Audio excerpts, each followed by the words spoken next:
এখন আমি ক্লাস 11-এ রাষ্ট্রবিজ্ঞান বিষয় পড়াবো।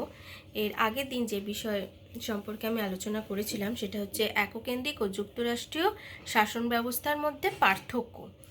আজকে ভারতীয় যুক্তরাষ্ট্রের প্রকৃতি, নেচার অফ ইন্ডিয়ান ফেডারেশন সম্পর্কে আলোচনা করব। তো আমরা কি জানি যে ভারতের যে সংবিধান আছে সেই সংবিধানে 395টা ধারা আছে। এই 395টা ধারার মধ্যে একদম প্রথম ধারাতেই ভারতকে একটি রাজ্যসমূহের ইউনিয়ন হিসেবে ঘোষণা করা হয়েছে। এই ইউনিয়ন শব্দটা ব্যবহৃত হওয়ার ফলে অনেকেই ভারতের শাসন ব্যবস্থাকে যুক্তরাষ্ট্র বলতে রাজি নয়। এক্ষেত্রে ডক্টর আম্বেদকর তিনি কি বলছেন? তিনি বলছেন যে যুক্তরাষ্ট্রকে ইউনিয়ন বলা হয় কারণ ইহা অবিচ্ছিন্ন, এবং এ বিষয়ে তিনি দুটো যুক্তি দেখিয়েছেন। তার দুটো যুক্তি হলো যে অঙ্গরাজ্যগুলোর মধ্যে চুক্তির ফলে ভারতীয় যুক্তরাষ্ট্রের সৃষ্টি হয়নি, আর চুক্তির ফলে সৃষ্টি হয়নি বলেই কোনো অঙ্গরাজ্যের ভারতীয় যুক্তরাষ্ট্র থেকে বিচ্ছিন্ন হওয়ার অধিকার নেই। তাহলে যুক্তি দুটো কি কি? আবারও বলি, অঙ্গরাজ্যগুলোর মধ্যে ভারতের যে সমস্ত অঙ্গরাজ্যগুলো আছে সেই অঙ্গরাজ্যগুলোর মধ্যে চুক্তির ফলে যেহেতু ভারতীয় যুক্তরাষ্ট্রের সৃষ্টি হয়নি, আর চুক্তির ফলে সৃষ্টি হয়নি বলেই কোনো অঙ্গরাজ্যের ভারতীয় যুক্তরাষ্ট্র থেকে বিচ্ছিন্ন হওয়ার অধিকার নেই। কিন্তু যুক্তরাষ্ট্র শব্দটি যদি ব্যবহার করা হতো তাহলে যুক্তরাষ্ট্রের যে নীতি সেই নীতি অনুসারে অঙ্গরাজ্যগুলোকে যুক্তরাষ্ট্র ত্যাগ করার অধিকার দিতে হতো। কিন্তু যুক্তরাষ্ট্রীয় শাসন ব্যবস্থায় সুযোগ সুবিধাগুলো ভোগের সঙ্গে সঙ্গে ভারতের সংহতি ও অখণ্ডতা সেটাকেও অটুট রাখতে হবে।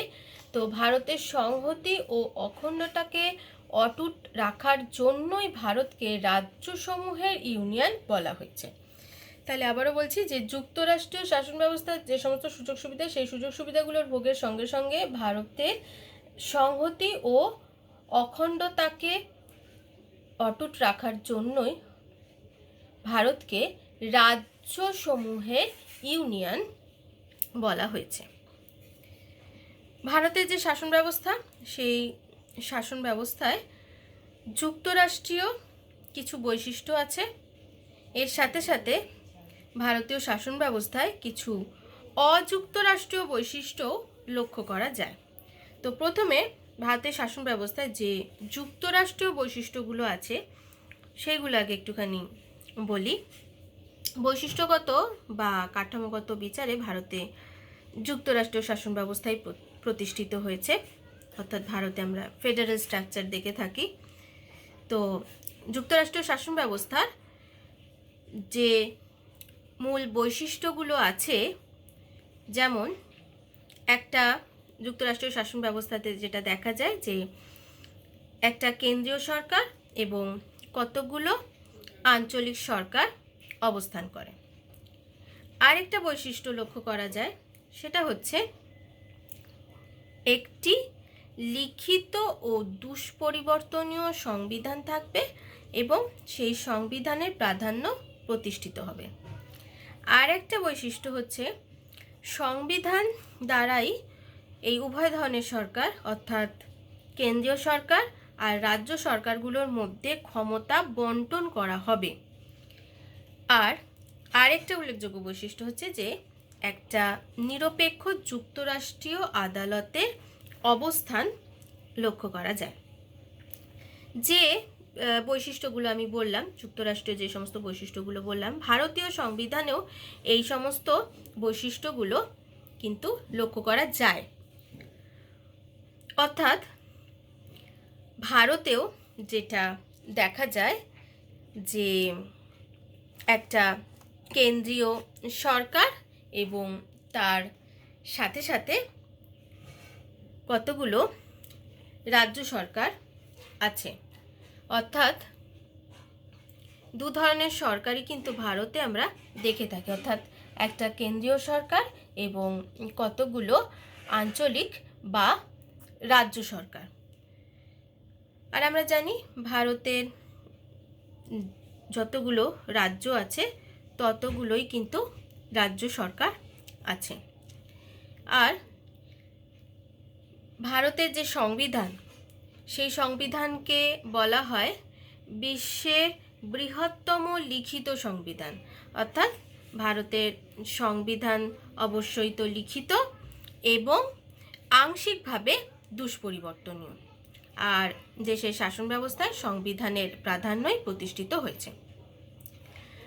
ভারতে সংবিধানের মাধ্যমে কেন্দ্রীয় সরকার ও রাজ্য সরকারগুলোর মধ্যে ক্ষমতা বন্টন করা হয়েছে, যেটা যুক্তরাষ্ট্রীয় শাসন ব্যবস্থার একটা উল্লেখযোগ্য বৈশিষ্ট্য, যে সংবিধান অনুযায়ী কেন্দ্র ও রাজ্য সরকারগুলোর মধ্যে ক্ষমতা বন্টন করা হয়। ভারতের ক্ষেত্রেও সেটা লক্ষ্য করা যায়। ভারতের ক্ষেত্রেও যেটা দেখা যায় যে ভারতের যে কেন্দ্রীয় সরকার আছে সেই কেন্দ্রীয় সরকার এবং রাজ্য সরকারগুলোর মধ্যে সংবিধান অনুযায়ী ক্ষমতা বন্টন করা হয়েছে। আর ভারতের সংবিধানের মাধ্যমে একটা যুক্তরাষ্ট্রীয় আদালতও প্রতিষ্ঠিত করা হয়েছে। ভারতের এই সর্বোচ্চ আদালতকে সুপ্রিম কোর্ট বলা হয়ে থাকে।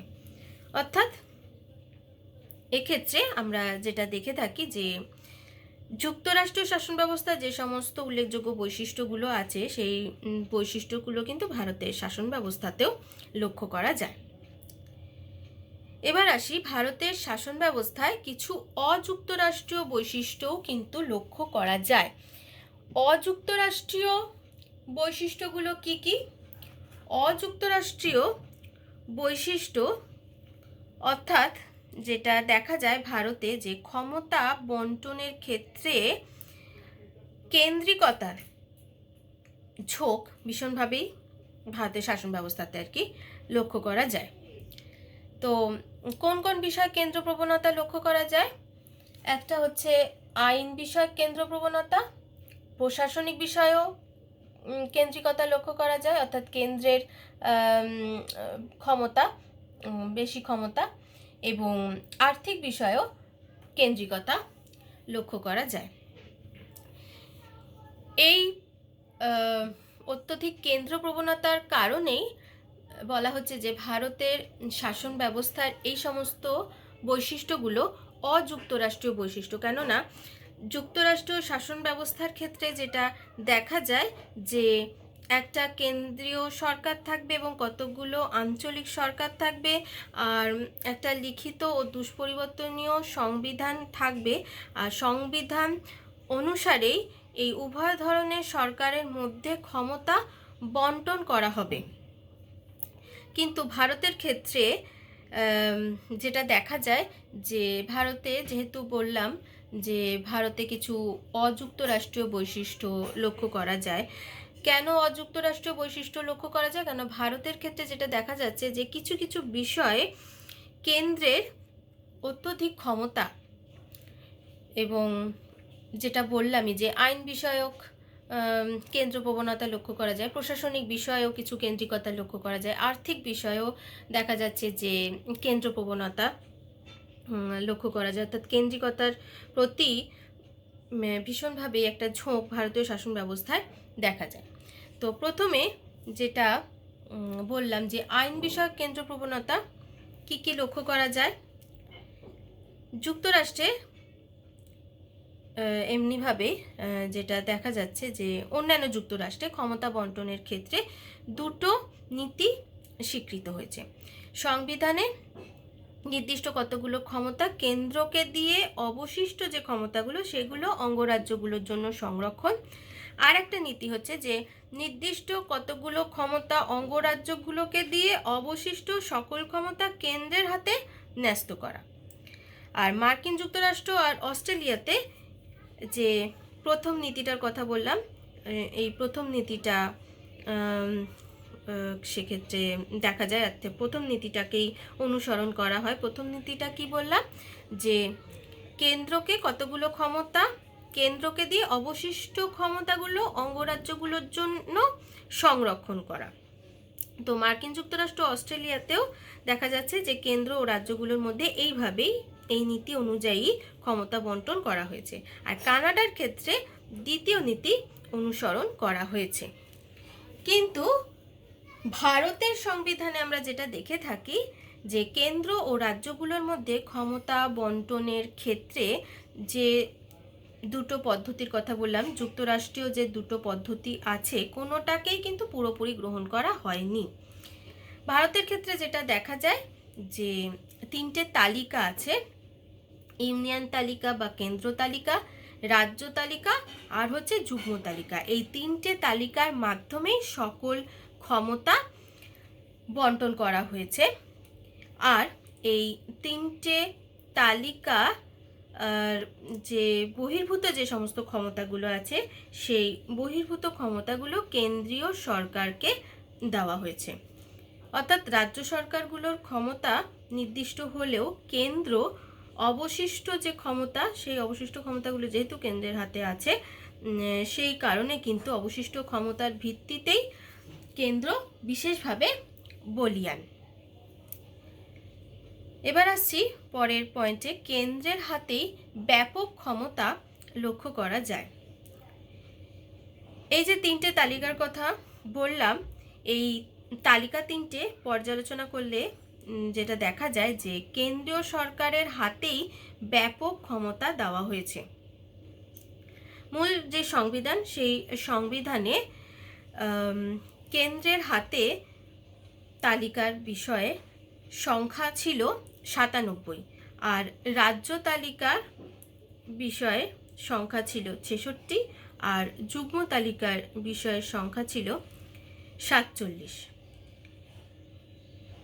বর্তমানে যেটা দেখা যাচ্ছে, যে কেন্দ্রীয় তালিকায় মোট 100টা বিষয় আছে, আর রাজ্য তালিকায় কটা বিষয় ছিল আগে? 66টা বিষয়। কিন্তু বর্তমানে যেটা দেখা যাচ্ছে, 42তম সংবিধান সংশোধনী আইনে যেটা হয়েছে, রাজ্য তালিকা থেকে 5টা বিষয়কে বাদ দিয়ে দেওয়া হয়েছে। যে কারণে আগে 66টা বিষয় ছিল রাজ্য তালিকার অন্তর্ভুক্ত, এখন 61টা বিষয় আছে রাজ্য তালিকার অন্তর্ভুক্ত। আর যে 5টা বিষয় বাদ দেওয়া হয়েছে, সেই 5টা বিষয়কে যুগ্ম তালিকার অন্তর্ভুক্ত করা হয়েছে, যার ফলে যুগ্ম তালিকার আগে সংখ্যা ছিল 47, এখন যুগ্ম তালিকার বিষয়ের সংখ্যা 52টা। আর যে কেন্দ্র তালিকাভুক্ত বিষয়ে যেটা আমরা দেখে থাকি, যে কেন্দ্র তালিকাভুক্ত বিষয় কেন্দ্র, আর রাজ্য তালিকাভুক্ত বিষয়ে রাজ্যগুলোর অনন্য ক্ষমতা স্বীকার করা হয়েছে। আর যুগ্ম তালিকাভুক্ত বিষয়ের ক্ষেত্রে কেন্দ্র এবং রাজ্যের উভয়েরই যুগ্ম অধিকার প্রতিষ্ঠিত হয়েছে, অর্থাৎ উভয়েরই অধিকার প্রতিষ্ঠিত হয়েছে। কেন্দ্রেরও অধিকার আছে, আবার রাজ্যেরও অধিকার আছে। তবে যুগ্ম তালিকাভুক্ত বিষয়ে বেশিরভাগ সময় যেটা দেখা যায়, যে কেন্দ্রের হস্তক্ষেপ কেন লক্ষ্য করা যায়? কেননা যুগ্ম তালিকাভুক্ত বিষয়ে কেন্দ্র ও রাজ্য উভয় সরকারেরই অধিকার প্রতিষ্ঠিত, কিন্তু কেন্দ্রকেই প্রাধান্য দেওয়া হয়েছে।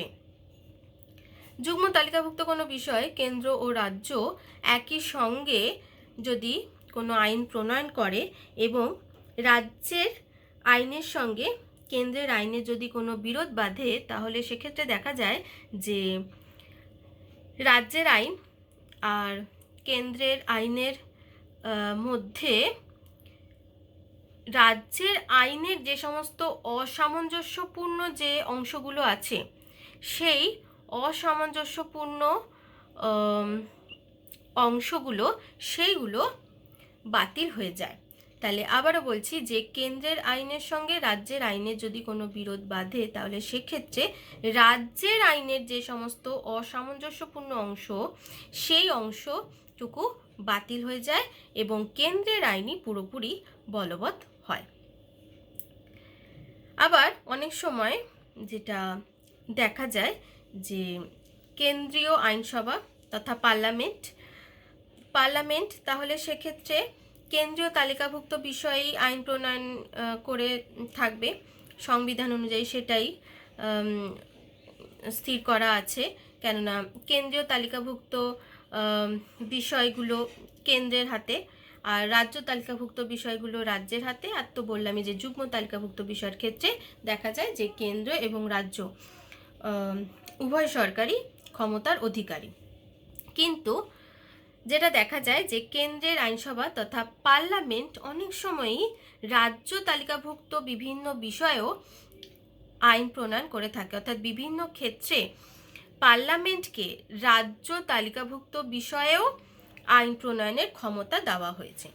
কোন কোন ক্ষেত্রে পার্লামেন্টকে আইন প্রণয়নের ক্ষমতা দেওয়া হয়েছে সেগুলো হচ্ছে যে রাজ্যসভা উপস্থিত ও ভোটদানকারী সদস্যদের 2/3 ভোটে এই মর্মে যদি কোনো প্রস্তাব পাশ করে যে জাতীয় স্বার্থে রাজ্য তালিকাভুক্ত কোনো বিষয়ে পার্লামেন্টের আইন প্রণয়ন করা উচিত, তাহলে পার্লামেন্ট রাজ্য তালিকাভুক্ত ওই বিষয়ে আইন প্রণয়ন করতে পারে। আবার বলা হয় যে রাষ্ট্রপতি যে জরুরি অবস্থা ঘোষণা করে, অর্থাৎ রাষ্ট্রপতি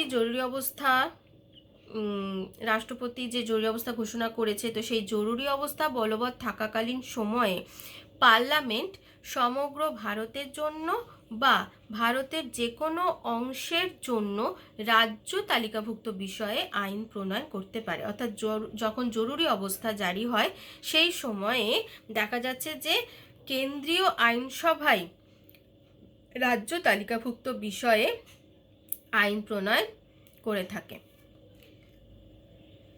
2 বা ততোধিক রাজ্য তালিকাভুক্ত কোনো বিষয়ে পার্লামেন্টকে আইন প্রণয়নের যদি ক্ষমতা প্রদান করে থাকে, আবারও বলছি 2 বা ততোধিক রাজ্য তালিকাভুক্ত বিষয় আইন প্রণয়ন করার অধিকারীকে রাজ্য আইনসভা। কিন্তু অনেক সময় যেটা দেখা যায় যে 2 বা ততোধিক রাজ্য তালিকাভুক্ত কোনো বিষয়ে পার্লামেন্ট বা কেন্দ্রীয় আইনসভাকে আইন প্রণয়নের ক্ষমতা যদি দিয়ে থাকে তাহলে সেক্ষেত্রে পার্লামেন্ট রাজ্য তালিকার অন্তর্ভুক্ত সেই সমস্ত বিষয়ে আইন প্রণয়ন করতে পারে।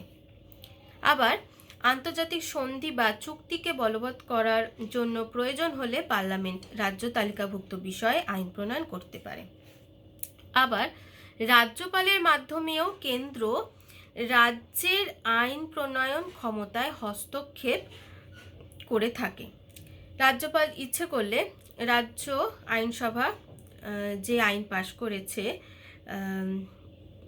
সেই পাশ করা আইন পাশ আগে হয় না, আগে বিল পাশ হয় এবং সেই বিল রাজ্য আইনসভার ক্ষেত্রে রাজ্যপালের কাছে যায়।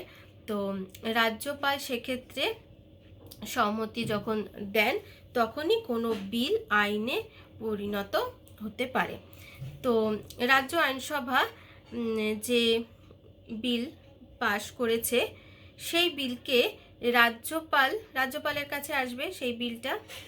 তারপরে তো রাজ্যপাল ইচ্ছা করলে সেই বিলটাকে রাষ্ট্রপতির সম্মতির জন্য আটকে রাখতে পারেন এবং সেই সংশ্লিষ্ট বিলে রাষ্ট্রপতি সম্মতি দিতে পারেন আবার নাও দিতে পারেন। আর সংবিধানে 356 নম্বর ধারা অনুসারে রাজ্যে যদি শাসনতান্ত্রিক অচলাবস্থা ঘোষণা করা হয় তাহলে সেক্ষেত্রেও যেটা দেখা যায় যে রাজ্যের আইন প্রণয়নের ক্ষমতা কেন্দ্রের হাতে চলে যায়। এবার আসছি প্রশাসনিক বিষয়ে কেন্দ্রিকতা, অর্থাৎ শাসন পরিচালনা সংক্রান্ত বিষয়েও কেন্দ্রের অত্যধিক প্রবণতা লক্ষ্য করা যায়। তো কোন কোন বিষয়ে কেন্দ্রের প্রবণতা লক্ষ্য করা যায় সেগুলো হচ্ছে যেটা দেখা যায় রাজ্যপাল কেন্দ্রের এজেন্ট হিসেবে রাজ্যগুলোতে কাজ করে থাকে। রাজ্যপালকে আমরা কি জানি, যে অঙ্গরাজ্যগুলোর প্রশাসনিক প্রধান হলেন রাজ্যপাল। কেন্দ্রে যেমন রাষ্ট্রপতি প্রশাসনিক প্রধান এবং নাম সর্বস্ব শাসক, সেরকমভাবেই অঙ্গরাজ্যগুলোতে অঙ্গরাজ্যের প্রশাসনিক প্রধান হলেন রাজ্যপাল। তো কেন্দ্রের শাসন বিভাগীয় প্রধান, যার কথা বললাম, অর্থাৎ রাষ্ট্রপতি। এই রাষ্ট্রপতি প্রত্যেকটা রাজ্যের রাজ্যপালকে নিয়োগ করে থাকেন। আবার রাজ্যপালের চাকরির স্থায়িত্ব রাষ্ট্রপতির সন্তুষ্টির উপরেই নির্ভরশীল। রাষ্ট্রপতি রাজ্যপালকে নিযুক্ত করেন এবং তিনি রাজ্যপালকে পরিবর্তন এবং পদচ্যুত করতে পারেন। তবে যেটা দেখা যায় যে রাষ্ট্রপতির পরামর্শদাতা হিসেবে কেন্দ্রীয় যে মন্ত্রী পরিষদ আছে, কেন্দ্রের যে মন্ত্রী পরিষদ, কেন্দ্রের যে মন্ত্রিসভা, সেই মন্ত্রিসভাই রাজ্যপালদের নিয়োগ ও অপসারণের ক্ষমতা, এই ক্ষমতা ব্যবহার করে থাকে। আর এই কারণেই রাজ্যপালকে কেন্দ্রীয় সরকারের প্রতি অনুগত থাকতে হয়। কেন্দ্রীয় সরকারের প্রভাব মুক্ত হয়ে তিনি রাজ্যের, অর্থাৎ রাজ্যপাল রাজ্যের নিয়মতান্ত্রিক শাসনকর্তার ভূমিকা পালন করতে পারেন না। তাই অনেকের মতে রাজ্যপাল হলেন অঙ্গরাজ্যে কেন্দ্রীয় সরকারের, অর্থাৎ কেন্দ্রের এজেন্ট। আরেকটা বিষয়ও কেন্দ্রের ক্ষমতা লক্ষ্য করা যায়, সেটা হচ্ছে যে রাজ্যপাল ইচ্ছে করলে রাজ্যের আইনসভা যে বিলটাকে পাশ করেছে, সেই পাশ করা বিল নিজে অনুমোদন না করে, এর আগেও বললাম যে রাষ্ট্রপতির সম্মতির জন্য পাঠাতে পারেন। রাষ্ট্রপতি এই সম্মতি নেওয়া বাধ্যতামূলক নয়, তবে কতগুলো ক্ষেত্রে বাধ্যতামূলক। রাষ্ট্রপতি ইচ্ছে করলে এই সমস্ত এই বিলে অসম্মতি জানিয়ে বিলটাকে বাতিল করে দিতে পারে। এই ব্যবস্থাটা অঙ্গরাজ্যগুলোর স্বাতন্ত্র্যের বিরোধী। আরেকটা বিষয়ও যেটা দেখা যায় যে কেন্দ্রিকতা লক্ষ্য করা যায়, শাসন কার্য পরিচালনার ক্ষেত্রে রাজ্য সরকারগুলোকে সবসময়ই পার্লামেন্ট যে আইনগুলো প্রণয়ন করছে সেই আইনের সঙ্গে সামঞ্জস্য রক্ষা করে চলতে হয়। কেন্দ্রীয় শাসন বিভাগের সঙ্গেও রাজ্য সরকারগুলোকে সামঞ্জস্য রক্ষা করে চলতে হয়। কেন্দ্রীয় সরকার প্রয়োজন মতো রাজ্য সরকারগুলোকে নির্দেশ দিতে পারে। তাছাড়া সামরিক কারণে বা জাতীয় স্বার্থে গুরুত্বপূর্ণ রাজপথ, রেলপথ এবং অন্যান্য যোগাযোগ ব্যবস্থা সংরক্ষণের জন্য কেন্দ্রীয় সরকার রাজ্য সরকারগুলোকে নির্দেশ দিতে পারে। আবার কেন্দ্রীয় সরকার প্রয়োজন বোধে রাজ্য সরকারি কর্মচারীদের ওপর কার্যভার ন্যস্ত করতে পারে। এবং আরেকটা বিষয় যেটা দেখা যায় যে রাজ্য সরকারগুলোকে কেন্দ্রীয় সরকারের নির্দেশ মানতে হয়। কোনো অঙ্গরাজ্য অমান্য করলে, অর্থাৎ নির্দেশ অমান্য করলে রাষ্ট্রপতি সেই রাজ্যে, যে রাজ্য কেন্দ্রের নির্দেশ অমান্য করেছে সেই সমস্ত রাজ্যে রাষ্ট্রপতি শাসনতান্ত্রিক অচলাবস্থা ঘোষণা করতে পারেন। সংবিধানের 356 নম্বর ধারা অনুসারে শাসনতান্ত্রিক অচলাবস্থা এবং 352 নম্বর ধারা অনুসারে জরুরি অবস্থা ঘোষণার দ্বারা কেন্দ্রীয় সরকার অঙ্গরাজ্যের শাসনভার নিজের হাতে গ্রহণ করতে পারে। তার ফলে ভারতে সাময়িক কালের জন্য যেটা দেখা যায় যে কেন্দ্রের হাতেই সমস্ত ক্ষমতা চলে যায় এবং ভারত এককেন্দ্রিক রাষ্ট্রে পরিণত হয়। আরেকটা খুব গুরুত্বপূর্ণ বিষয় যেখানে দেখা যায় যে কেন্দ্রের হাতেই শাসন ব্যবস্থার মূল চাবিকাঠি, সেটা হচ্ছে যে সমগ্র ভারতের নির্বাচন কমিশন, রাষ্ট্রকৃতক নিয়োগ কমিশন আর হচ্ছে পরিকল্পনা কমিশন, এই সমস্ত কমিশনগুলোর গঠন ও নিয়ন্ত্রণ এবং মহাগণনা পরীক্ষক, তারপর হচ্ছে নির্বাচন কমিশনার, প্রত্যেকটা উচ্চপদস্থ ব্যক্তির নিয়োগ ও নিয়ন্ত্রণের ক্ষেত্রে কেন্দ্রীয় সরকারেরই অনন্য ক্ষমতা লক্ষ্য করা যায়। এই কারণেই বলা হচ্ছে যে ভারতের শাসন ব্যবস্থার মূল চাবিকাঠি কেন্দ্রের হাতেই আছে। আবার আরেকটা বিষয় লক্ষ্য করা যায় যে রাজ্যগুলোর আকৃতি, অস্তিত্ব এগুলোও কেন্দ্রের হাতে আছে। সংবিধানের 3 নম্বর ধারা অনুযায়ী কেন্দ্র রাজ্যগুলোর সম্মতি ছাড়াই সেই সমস্ত রাজ্যের সীমানা, ভূখণ্ড, নাম এগুলো পরিবর্তন করতে পারে। আর এইভাবে অঙ্গরাজ্যগুলোর আয়তন, এমনকি অস্তিত্ব, যে আলাদা যে অস্তিত্ব আছে সেই অস্তিত্বটাও কেন্দ্রীয় সরকারের মর্জির উপরেই নির্ভরশীল থাকে। এবং ভারতের শাসন ব্যবস্থাতে আরেকটা বিষয়ও যেটা লক্ষ্য করা যায় যে এমনিতে আমরা কি জানি যে যুক্তরাষ্ট্রে দ্বৈত শাসন ব্যবস্থা। তো দ্বৈত শাসন ব্যবস্থার জন্য প্রত্যেকটা যুক্তরাষ্ট্রের যে সমস্ত দেশগুলোতে যুক্তরাষ্ট্রীয় শাসন ব্যবস্থা লক্ষ্য করা যায় সেখানে দ্বৈত নাগরিকতা এবং দ্বৈত বিচার ব্যবস্থা থাকে।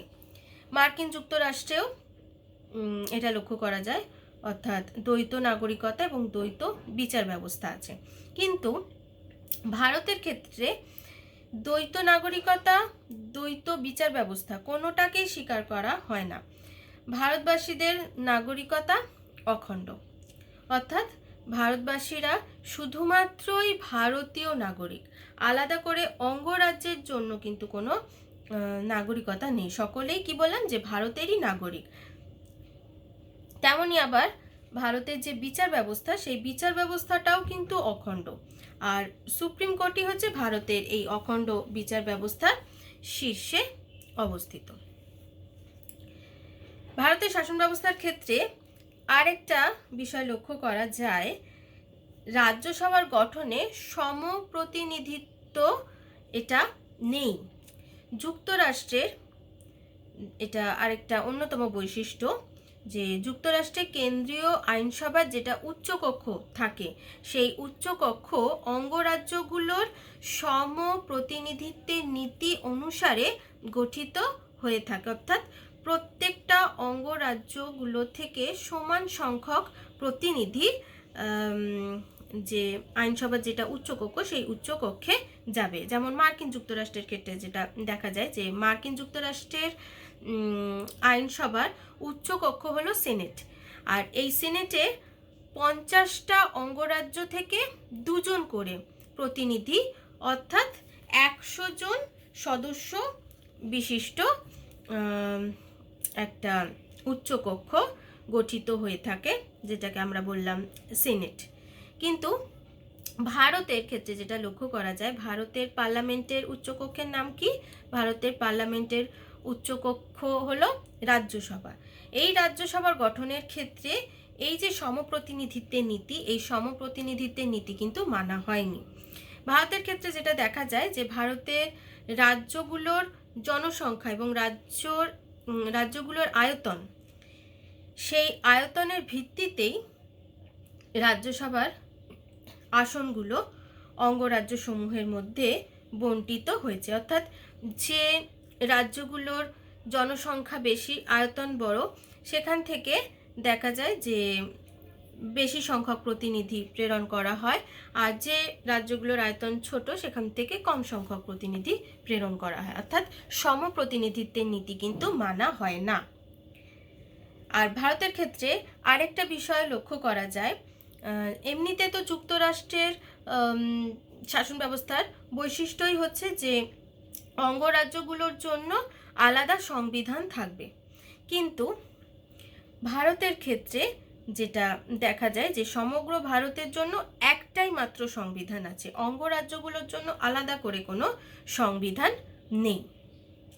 আর একই সংবিধানে কেন্দ্র এবং রাজ্যগুলোর শাসন ব্যবস্থা নির্দিষ্ট আছে। যুক্তরাষ্ট্রীয় শাসন ব্যবস্থার আরেকটা বৈশিষ্ট্য হলো যে যুক্তরাষ্ট্রীয় সংবিধান দুষ্পরিবর্তনীয় হয়ে থাকে। কেন্দ্র সরকার এবং রাজ্য সরকারগুলোর মধ্যে ক্ষমতার ভারসাম্য বজায় রাখার জন্যই কিন্তু এই সংবিধান এটা দুষ্পরিবর্তনীয় হয়ে থাকে। মার্কিন যুক্তরাষ্ট্র, এখানে মার্কিন যুক্তরাষ্ট্রীয় শাসন ব্যবস্থা লক্ষ্য করা যায়। তো মার্কিন যুক্তরাষ্ট্র যে সংবিধান, সেই সংবিধানও কিন্তু দুষ্পরিবর্তনীয়।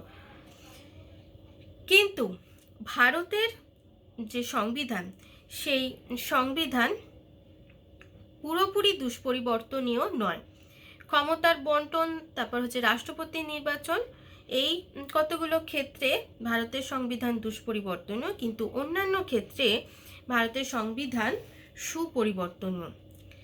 কেন্দ্র অঙ্গরাজ্যগুলোর সীমানার রদবদল, নামের পরিবর্তন প্রভৃতি খুব সহজেই করতে পারে। এবার আসছি আরেকটা বৈশিষ্ট্য, যুক্তরাষ্ট্রীয় যে বৈশিষ্ট্য। যুক্তরাষ্ট্রের ক্ষেত্রে যেটা দেখা যায় যে যুক্তরাষ্ট্রীয় শাসন ব্যবস্থাতে একটা যুক্তরাষ্ট্রীয় আদালত থাকবে। যুক্তরাষ্ট্রীয় আদালত মার্কিন শাসন ব্যবস্থা, সেখানেও লক্ষ্য করা যায়, সেখানেও একটা যুক্তরাষ্ট্রীয় আদালত দেখা যায়। কিন্তু ভারতে যে যুক্তরাষ্ট্রীয় আদালত আছে, অর্থাৎ সুপ্রিম কোর্ট, এই সুপ্রিম কোর্টের ক্ষমতা কিন্তু দেখা যাচ্ছে যে মার্কিন সুপ্রিম কোর্টের তুলনায় অনেকটাই কম। অর্থাৎ একটা স্বাধীন, নিরপেক্ষ, সর্বোচ্চ আদালত গঠন, এটা যুক্তরাষ্ট্রের বৈশিষ্ট্য সংরক্ষণের জন্য ভীষণভাবেই দরকার। মার্কিন যুক্তরাষ্ট্রেও সেটা লক্ষ্য করা যায়। মার্কিন সুপ্রিম কোর্ট একটা যুক্তরাষ্ট্রীয় আদালত, ভারতেও যুক্তরাষ্ট্রীয় আদালত হিসেবে সুপ্রিম কোর্ট আছে, কিন্তু যেটা বললাম যে এর ক্ষমতা ও ভূমিকা মার্কিন সুপ্রিম কোর্টের ক্ষমতা ও ভূমিকার তুলনায় অনেকটাই দুর্বল। ভারতের সংবিধান সুপরিবর্তনীয়, মোটামুটিভাবে সুপরিবর্তনীয়, তাই ভারতে সুপ্রিম কোর্টের পরিবর্তে পার্লামেন্টের প্রাধান্য প্রতিষ্ঠিত হয়েছে। এবার ভারতে আরেকটা বৈশিষ্ট্য লক্ষ্য করা যায়। ভারতে কেন্দ্রীয় রাষ্ট্রকৃতক কমিশন সারা দেশের জন্য উচ্চপদস্থ শাসন বিভাগীয় ও পুলিশ বিভাগীয় কর্মচারীদের মনোনীত করে। এই সমস্ত কর্মচারীরা রাজ্যের কাজে, প্রত্যেকটা অঙ্গরাজ্যে কাজে তারা নিযুক্ত হয়ে থাকে, আর রাজ্যের যে অর্থাগার সেখান থেকে তারা বেতন পেয়ে থাকে। কিন্তু তাদের চাকরির শর্তাদি ও বেতনক্রম কেন্দ্রীয় সরকারই ঠিক করে থাকে, অর্থাৎ কেন্দ্রীয় সরকার এক্ষেত্রে কিন্তু এই সমস্ত কর্মচারীদের দেখা যায় বেতনক্রম নিয়ন্ত্রিত করে। এবার আসছি আর্থিক বিষয়ে কেন্দ্রিকতা। কিছু কিছু আর্থিক বিষয়েও কেন্দ্র প্রবণতা লক্ষ্য করা যায় ভারতীয় সংবিধানে। রাজস্ব বন্টনের ক্ষেত্রেও এই প্রবণতা ভীষণভাবেই লক্ষ্য করা যায়। যুক্তরাষ্ট্রীয় শাসন ব্যবস্থার যে রীতি, সেই রীতি অনুসারে যেটা বলা হয়ে থাকে যে অঙ্গরাজ্যগুলোর হাতে পর্যাপ্ত অর্থ সংস্থানের ব্যবস্থা থাকবে, আর এর উদ্দেশ্যই হলো রাজ্য সরকারগুলো যাতে তাদের দায়িত্ব পালন করতে পারে এবং এ ব্যাপারে অর্থের জন্য কেন্দ্রের ওপর যাতে নির্ভরশীল হতে না হয়। কিন্তু ভারতের ক্ষেত্রে যেটা দেখা যায়, ভারতে যে সমস্ত অঙ্গরাজ্যগুলো আছে, সেই অঙ্গরাজ্যগুলো আর্থিক বিষয়ে কেন্দ্রের ওপর নির্ভরশীল হয়ে পড়েছে। কেন কেন্দ্রের ওপর নির্ভরশীল হয়ে পড়েছে? কেননা যেটা দেখা যাচ্ছে সংবিধান অনুসারে কেন্দ্র ও রাজ্যগুলোর মধ্যে কর ধার্যের ক্ষমতা বন্টন করা হয়েছে এবং কর ধার্যের অবশিষ্ট ক্ষমতা দেওয়া হয়েছে কেন্দ্রকে। কতগুলো কর থেকে যে অর্থ আদায় করা হয়, সেই অর্থ কেন্দ্র এবং অঙ্গরাজ্যগুলোর মধ্যে ভাগাভাগির জন্য প্রতি 5 বছর অন্তর একটা ফিনান্স কমিশন গঠন করা হয়। আর যেটা দেখা যায় যে কেন্দ্রীয় সরকারই এই কমিশনটা গঠন করে থাকে। আবার অঙ্গরাজ্যগুলোর হাতে জনকল্যাণমূলক দায়িত্বও কিন্তু দেওয়া আছে, অথচ প্রয়োজনীয় অর্থ সংস্থানের ব্যবস্থা কিন্তু করা হয়নি। আর সংগতি সম্পন্ন কেন্দ্রের হাতে আর্থিক সাহায্য দানের প্রকৃত ক্ষমতা আছে। কেন্দ্র প্রয়োজন মনে করলে রাজ্যগুলোকে আর্থিক সাহায্য দিতে পারে, আর্থিক সাহায্য অর্থাৎ অনুদান দিতে পারে। তো তাহলে সেক্ষেত্রে দেখা যায় যে অঙ্গরাজ্যগুলো যেগুলো আছে তারা কিন্তু কেন্দ্রের ওপরেই তাদের অর্থের জন্য, অর্থ সংস্থানের জন্য কেন্দ্রের ওপরেই নির্ভর করে থাকতে হয়। রাষ্ট্রপতি সংবিধানের 360 নম্বর ধারা অনুসারে আর্থিক জরুরি অবস্থা ঘোষণা করতে পারেন।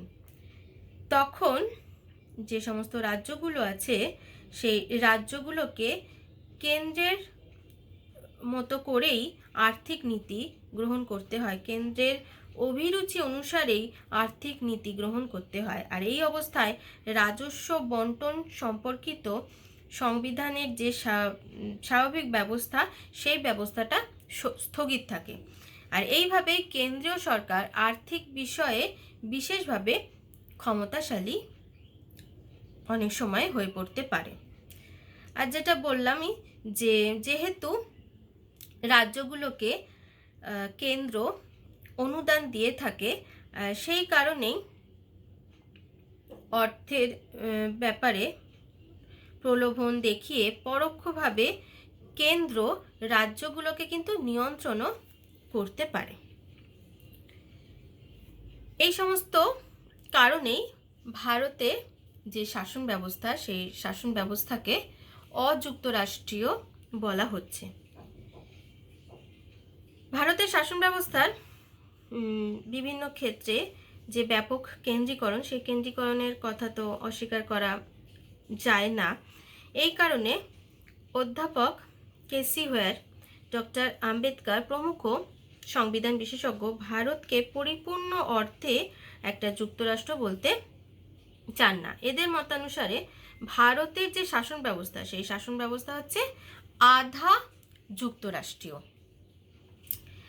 এক্ষেত্রে কেসি হোয়ার তিনি কি বলছেন? তিনি বলছেন যে ভারতের শাসন ব্যবস্থাকে এককেন্দ্রিক বৈশিষ্ট্যযুক্ত যুক্তরাষ্ট্র না বলে যুক্তরাষ্ট্রীয় বৈশিষ্ট্য বিশিষ্ট এককেন্দ্রিক রাষ্ট্র বলাই সঙ্গত। ভারতের শাসন ব্যবস্থা আকারে যুক্তরাষ্ট্রীয় কিন্তু প্রকৃতিতে হচ্ছে এককেন্দ্রিক। শ্রী দুর্গাদাস বসু তার মতানুসারে ভারত হলো এক অভিনব ধরনের ইউনিয়ন বা রাষ্ট্র সমবায়। ভারতীয় সংবিধানে যুক্তরাষ্ট্রীয় তত্ত্বকে স্বীকার করা হয়েছে, কিন্তু জাতীয় স্বার্থটাকেই প্রাধান্য দেওয়া হয়েছে। ভারতে কেন্দ্রীকরণের এই যে ঝোঁক, এই ঝোঁক কোনো আকস্মিক ঘটনা নয়। সংবিধানে, ভারতের যে সংবিধান সেই সংবিধানেই কেন্দ্রকে দেখা যায় যে শক্তিশালী করার ব্যবস্থা করা হয়েছে।